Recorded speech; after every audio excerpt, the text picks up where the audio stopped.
It was clear following the disaster that was The Mummy that the Dark Universe was going to have to do some serious reworking of itself to avoid burning out as a one-film not-so-wonder, and I applaud getting legendary director Guillermo del Toro to direct it, giving him a budget of less than $20 million to work with, and presumably letting him get on with it. And at time of recording, this film has been nominated for 13 Oscars, with another 73 wins and over 200 nominations for, hell if I know. Throw a dart to Matt this time of year and you'll hit somewhere that's hosting an awards ceremony. But I'm just not sure that rebooting The Creature from the Black Lagoon into a 1960s set, surprisingly graphic romance film with spy thriller undertones is going to help the struggling franchise, or to help ingratiate itself with the timeline that has thus far been established. What's that?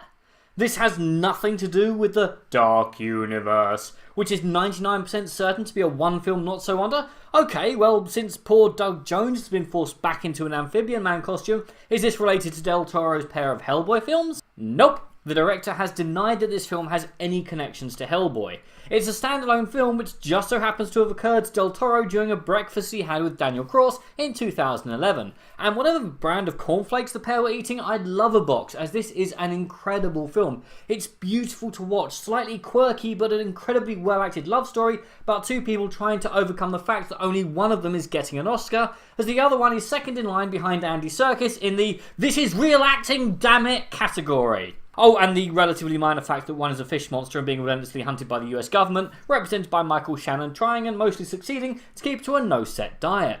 And what sets? Given that this film is 95% shot indoors, it's great that they all feel unique and lived in and don't look like sets, which it would have been very, very easy to do. I mean, it does feel slightly over quirky at times, and sometimes there's a weird pause of a second or two between the scenes starting and people seeming to register that the cameras are rolling. It is a small thing, but it's small things that bug when a film is this damn good because, well, I have to complain about something. I would also like to ask what marketing genius decided to release this on Valentine's Day in the United Kingdom, as Oscars month is January, and whilst there is some romance in this film, the central couple fall in love faster than a Disney couple, which is ironic given that this film is essentially a retelling of Beauty and the Beast, which is one of the most beloved Disney movies of all time. Not that you should confuse this with a Disney film. There's way too much full frontal nudity for that, and there's no attempt to set up a sequel or not rock the boat on some 12A franchise. The Shape of Water is rated 15 here in the UK. What else is there to say? It's an incredibly shot, immaculately performed, unique gem of a film that only Del Toro could have had the pull to make.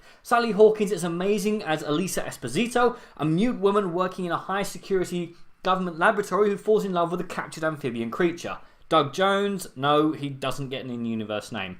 And I enjoyed the ironic fact that by letting the main couple be mute, most of the dialogue comes from a black woman and a closeted gay man, because of course, in real life, they would have both experienced oppression during the 1960s setting of the film. Without their voices, both of the main characters are forced to use body language and facial expressions to express their feelings and thoughts. No easy option, I assure you.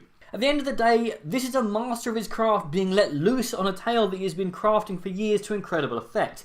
This is easily his best film since Pan's Labyrinth, and I could see arguments for this being the better film, but I think that's going to come down to personal preference. I hope this wins loads of awards and makes so much money than that other Hollywood film that's due out this week, as it's a much, much better love story with a much better, moral, deeper characterization, and it just looks gorgeous. Even the weird pauses don't bother as much as I thought they would. And I'm hard pressed to think of anything I would change to improve it. No weak links in the casting or drags in the pacing, no obvious errors or even very interesting things to complain about particularly.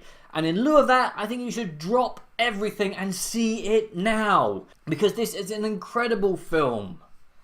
But what do you guys think? And what is your favourite sympathetic monster film? One where the monster's actually the victim, not the villain. Comment below and let me know. I'm Daniel. It's been a dunking. If you've enjoyed this video, please like, share and subscribe.